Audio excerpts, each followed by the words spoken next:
Apa itik gaduh dengan itik. Oi, gaduh pula itik dengan tu ha. Itik dengan ayam bersambung. Oi.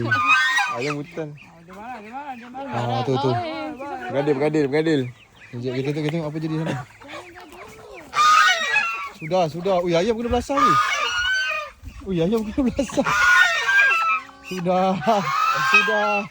Bergadil.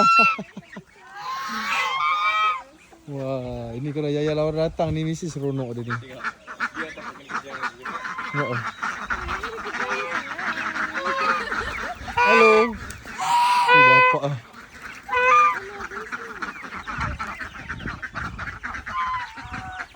Ni makan waktu pukul apa ni petang ni? Petang. Ini baik. Manja kan? Tak ada nama ke diorang ni? Allah, semua tunggu makanan ni. Nama. Dengar tak kenal. Yang ada nama tu yang putih Rainbow. Rainbow ni lah, Rainbow.